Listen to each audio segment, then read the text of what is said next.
y guardar silencio por días enteros. ¿Tú crees que para Dios fue fácil decir esto? ¿Tú crees que Dios simplemente estaba diciendo, eres un tonto, ahora volverás? No. Dios hizo al hombre con sus propias manos. Por un instante Dios ensució sus manos con el polvo para dar vida a algo que llevara su gloria, su imagen. Dios besó al hombre para hacerlo un ser vivo, al darle su aliento. Y tendemos a pensar que Dios, en el momento en el que el hombre cae y expulsa al hombre del paraíso, Dios se queda allí, se sienta cómodamente observando el atardecer y dice, a veces extraño a Adán, era un buen tipo, lástima que salió. No, Dios abandonó ese huerto, no le servía sin el hombre. Dios quería comunión con nosotros. Y quiero que leas estas palabras con esta perspectiva. A Dios le dolió decir esto.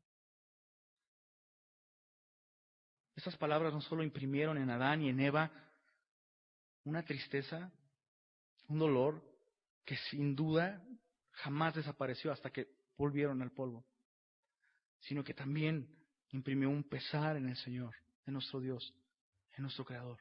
Y sabes, cada persona que has enterrado tú, cada ser querido que has perdido, Dios lo ha llorado también. Dios lo ha sufrido también. Vamos a leer del 20 al 24. Llamó a Adán el nombre de su mujer Eva, por cuanto ella era madre de todos los vivientes. Y Jehová Dios hizo al hombre y a su mujer túnicas de pieles y los vistió. Y dijo Jehová Dios, he aquí el hombre es como uno de nosotros, sabiendo el bien y el mal. Ahora pues, no alargue su mano, tome también del árbol de vida, coma y viva para siempre. ¿Qué había de malo con ello? Que el hombre viviría para siempre como pecador. Imagínate esta vida, así de injusta, así de terrible, de imperfecta, pero que nunca termina. Sin esperanza de ser regenerados, de nacer de nuevo. Dios fue muy sabio. Echó pues fuera al hombre, puso al oriente del huerto del Edén querubines y una espada encendida que se revolvía por todos lados para guardar el camino del árbol de vida. Dice el texto que Dios hizo al hombre y a su mujer túnicas de pieles. Y muchas veces leemos esta precisa parte y la pasamos como, pues Dios les hizo pieles y los cubrió. Adán y Eva nunca habían visto morir a nadie, ¿cierto? Nunca. Nunca habían visto lo que era que un ser hermoso, creado por Dios, bello, perdiera la vida enfrente de sus ojos. Y lo vieron de la manera más impactante. El hecho de que Dios tuvo que hacer túnicas de pieles implica que Dios tuvo que derramar la sangre de esos animales. Y por un momento quiero que pienses lo que los ojos de Adán y Eva vieron. Nunca habían visto muerte. Y por primera vez ven una muerte grotesca, violenta, de alguna manera. Venir de la mano misma de Dios. Y cuando hablamos, y eso era un símbolo de lo que Dios haría con Jesucristo. Al quebrantarlo, como dice Isaías 53, y sujetarlo a padecimiento, aunque Él nunca había hecho algo malo y nunca se había hallado engaño en su boca. Dios hizo esto con su Hijo, por ti y por mí. Dios hizo esto. Y cuando vemos a la cruz, por favor, no solo te enfoques en el amor de Dios.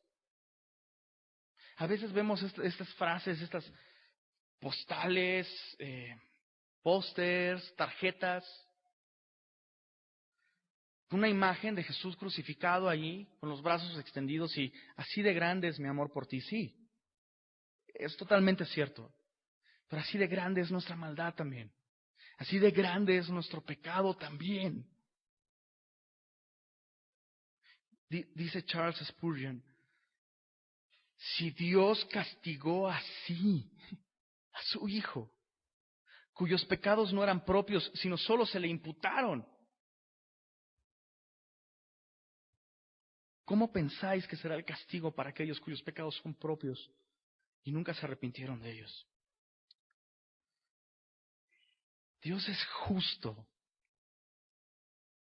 Dios es justo. Y no apelemos al amor de Dios para pensar que Dios no va a juzgar nuestro pecado. Tan es así que Dios tuvo que ponerle remedio a través de Jesucristo. Esa es la caída. Así se originó el pecado. ¿Qué es el pecado esencialmente? Es difícil definirlo en su totalidad. La Biblia usa algunas imágenes para describir el pecado. Rebelión, caída, abuso, egoísmo, locura, traición, muerte, aborrecer lo bueno, adulterio espiritual, no dar al blanco, quedar cortos, traspasar una línea, fallar en alcanzarla, extraviarse del camino, el extravío del error, idolatría, perder la cordura, irracionalidad, orgullo, ceguera, sordera, dureza de corazón, dureza de cerviz, vergüenza, desnudez, miseria. El pecado es una vil traición, la más baja, sucia, grave y ofensiva. El pecado es decirle a Dios mentiroso, es confiar en cualquier otra cosa o en nosotros antes que en Dios y en su palabra, es escupirle al rostro, desobedecerle, desafiarle, retarle y odiarle, agitar nuestro puño en su mano y decirle te queremos fuera de nuestra vida. Eso es el pecado. A la luz de la palabra podemos pecar de diferentes maneras. Proverbios capítulo 6 nos dice algo con respecto a cómo Dios ve el pecado y distintos tipos de pecado, o las grandes categorías. Proverbios capítulo 6, versos 16 al 18 dice: 6 cosas aborrece Jehová, y aun 7 abomina su alma. Los ojos altivos.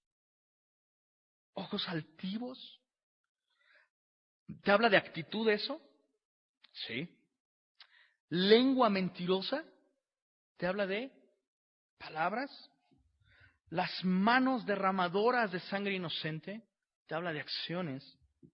El corazón que maquina pensamientos inicuos. Los pies presurosos para correr al mal. El testigo falso que habla mentiras. El que siembra discordia entre hermanos. Pensamiento, palabra, obra, omisión. Romanos 2:16. ¿Pensamientos de veras? O sea, ¿que no la tentación no es pecado, sino solo tentación? Sí, pero hay pensamientos que no son tentativos, sino pecaminosos. Y que ejerces tu voluntad para continuar con ellos, o de tu propio corazón, de tus deseos, de tus planes, de tus insatisfacciones, comienzas a generar pensamientos que son en sí mismos pecaminosos. Jesucristo dijo, si alguno ve a una mujer para codiciarla en su corazón y comienzas a fantasear con ella, delante de Dios eres tan culpable como alguien que lo hizo. Ahorita vamos a hablar de otras cosas acerca del pecado. Pero Romanos 2:16 nos dice que Dios juzgará por Jesucristo los secretos de los hombres. No solo las acciones, no solo las palabras, no solo las intenciones. Dios juzgará por Jesucristo los secretos de los hombres. Quisiera enfocarme en la omisión. Santiago 4:17 dice, al que sabe hacer lo bueno y no lo hace, le es pecado. Romanos capítulo 14, verso 23, nos dice lo que no proviene de fe es pecado. Básicamente, la razón por la que Eva pecó es porque no confió en Dios. ¿Qué es la fe? Certeza, convicción, creerle a Dios. Fe y obediencia son básicamente lo mismo. Si tú dejas de confiar en Dios, de creerle a Dios, y lo que haces, lo haces como un resultado de no confiar en Dios y en su palabra, es pecado. Romanos 7 es una pequeña narración con respecto a qué tan grave es el pecado. Romanos 7 nos dice, versos 10 al 13. Hallé que el mismo mandamiento que era para vida, dice Pablo, a mí me resultó para muerte. ¿Por qué? ¿Por qué Dios da mandamientos como este? No comas de este árbol. Si comes de este árbol vas a morir. Bueno, si respeto ese mandamiento significa que voy a vivir. Bueno,